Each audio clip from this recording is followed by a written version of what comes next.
Vamos con dos temas para dialogar con el senador Andrés de Leo. ¿Qué tal, senador? Buena mañana, ¿cómo le va? ¿Qué tal? Un gusto, ¿cómo andan? Bien, primer tema, habida cuenta de este amparo que ha solicitado ante la Corte el jefe de gobierno de la Ciudad de Buenos Aires. ¿Qué puede suceder? Preguntarle también si es tema, ¿no?, de conversación por estas horas, oficialismo, oposición, ante la posibilidad de que la Corte le dé visto bueno a esta pretensión de Rodríguez Larreta. La gran pregunta es: ¿y qué hacemos entonces con todos los anuncios de aumentos de salario a la policía bonaerense? Bueno, lo primero que tiene que hacer el gobierno de Axel Kicillof es asumir la responsabilidad por la cual fue votado, y el 10 de diciembre, desde entonces, lo único que se ha dedicado es a criticar al gobierno de María Eugenia Vidal, a criticar el pasado, a no hacer ningún anuncio ni ninguna obra, ni ninguna acción de gobierno positiva, y después a refugiarse en la excusa del coronavirus para haber recibido una cantidad de fondos inédita en forma discrecional. Más del 52% de los recursos discrecionales vía emisión monetaria que ha hecho el gobierno nacional los ha recibido la provincia de Buenos Aires. Tiene todas las herramientas para poder llevar adelante su gestión de gobierno, cuenta con la impositiva, cuenta con la autorización de endeudamiento, y ahora este 1% que, digamos, nosotros como bonaerenses siempre estamos contentos que nos lleguen fondos, y además es una lucha histórica por recuperar parte de la coparticipación, pero evidentemente se dio en un marco del contexto político en el cual el gobierno nacional aprovechó para quitarle ese 1% al gobierno de la Ciudad de Buenos Aires en una actitud clara de venganza política y claramente de una discrecionalidad que evidentemente lo que va a hacer es que se generen cada vez más discusiones y más tensiones dentro de un ámbito político que ya no necesita estos hechos para estar con los problemas que estamos teniendo hoy. Ahora, como dato oficial, durante estas horas aparece el siguiente dato, ¿no?, que la Nación en materia de transferencias aumentó el 628% en lo que va del año. Estamos hablando de remesas de dinero a la provincia de Buenos Aires. Claro, por eso digo, estamos volviendo bajo el falso paradigma del federalismo, porque siempre ha quedado esta idea de Buenos Aires y el interior, pero Buenos Aires y el interior era la provincia de Buenos Aires con la ciudad capital históricamente. Lo que estamos viviendo ahora es un centralismo que vuelve a la época del kirchnerismo. El kirchnerismo lo que hizo es tener un centralismo absoluto, un poder absolutamente discrecional desde la esfera del gobierno nacional, y con eso sometía a los gobiernos, sometía tanto a opositores como a los propios. Esto sabemos que ocurrió, tenía un vínculo directo con los intendentes del conurbano sin pasar por la provincia, y estamos volviendo a lo mismo, estamos volviendo a la época del gobierno absolutamente centralizado, absolutamente discrecional, que le da a los amigos, con una clara estrategia política, que es fortalecer al gobierno de la provincia de Buenos Aires y fundamentalmente al conurbano como un bastión electoral. Ahora, en caso de que se caiga este decreto, ¿no? Digamos, me parece que es el dato central de esta mañana. En caso de que este decreto te envuelva para atrás, ¿hay fondos para aumentarle los salarios a la policía bonaerense o no?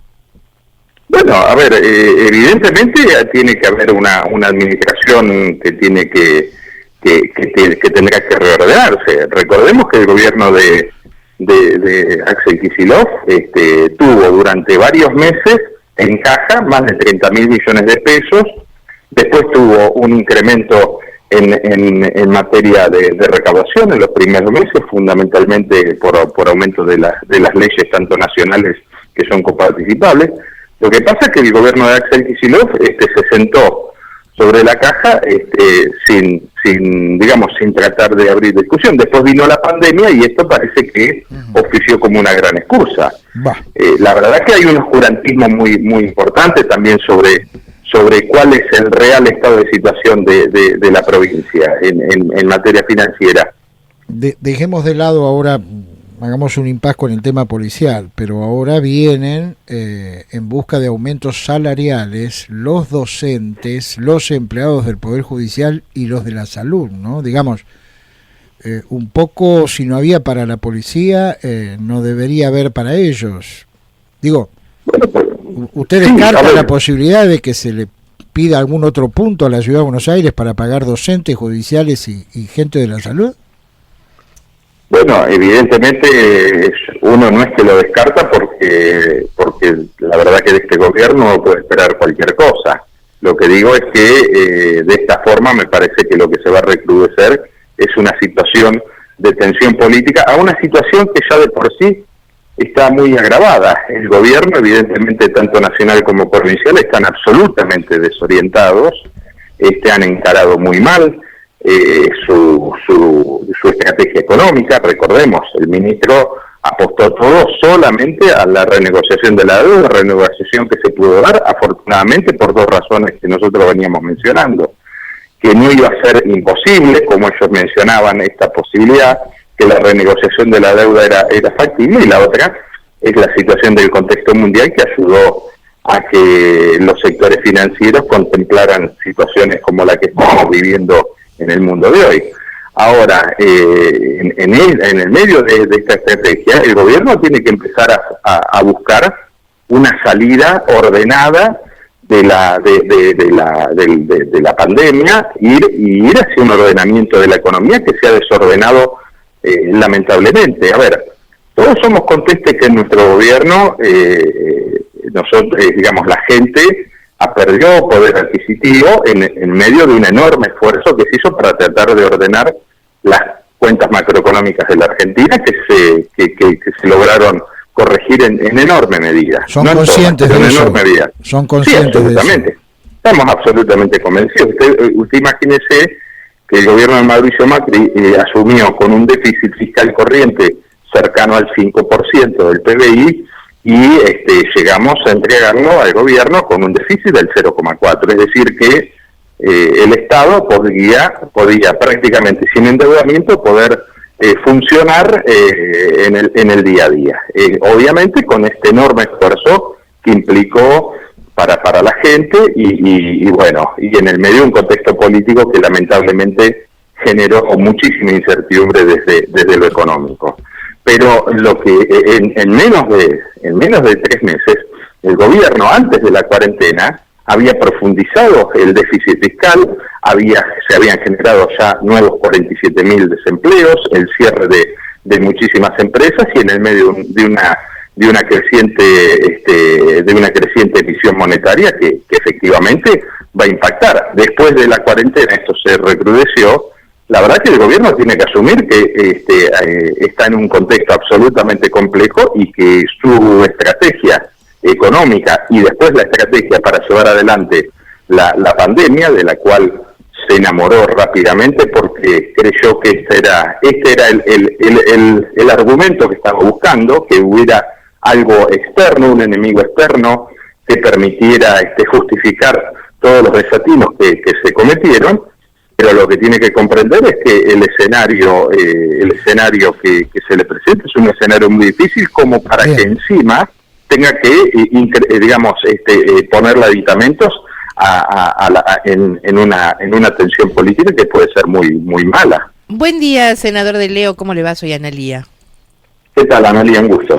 Primera pregunta, ¿cuánto recibió Kicillof, digo, por fuera de coparticipación en esto, por la pandemia nada más? Bueno, aproximadamente 100.000 millones de pesos, de los cuales prácticamente le ha girado una parte muy menor a los intendentes y el resto no han sido coparticipables, lo mismo que muchos fondos que va a seguir recibiendo de cara al futuro. Claro. Ahora, la segunda, la oposición, piensa seguir, porque uno ha visto hasta acá que la oposición como que ha tenido gestos de acercamiento, de buena voluntad, de acompañamiento.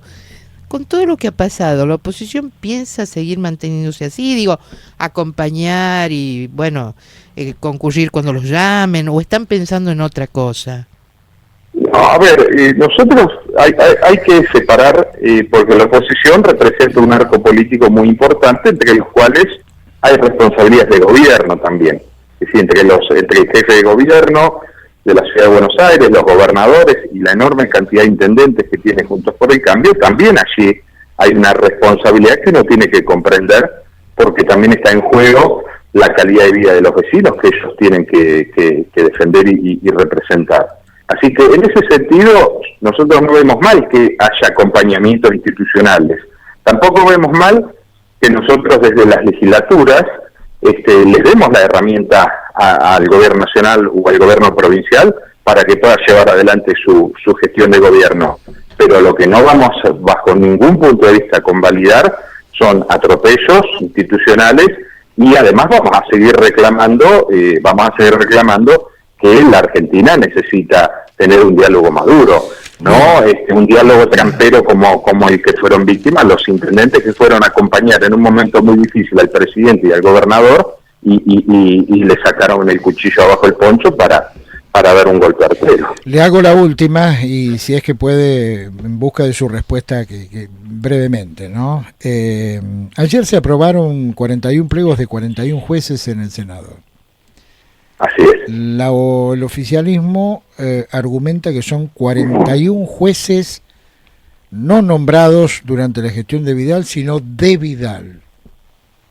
No, fueron 41 jueces, pliegos que siguieron todo el curso que pasaron por el Consejo de la Magistratura, luego fue la gobernadora Vidal que eligió dentro de la terna, producto de los acuerdos. Ustedes recordarán que nosotros no contábamos con los números, y de hecho nosotros tuvimos esos pliegos en el gobierno, durante el gobierno de María Eugenia Vidal, y siempre se buscó arribar a consensos que lamentablemente no pudimos nunca arribar. Y bueno, ya el hecho de que el gobernador haya intentado con un decreto absolutamente anticonstitucional, abusivo y tratando de avasallar las facultades del Senado de la provincia de Buenos Aires, tomamos la decisión de votarlos, porque no se podía esperar más.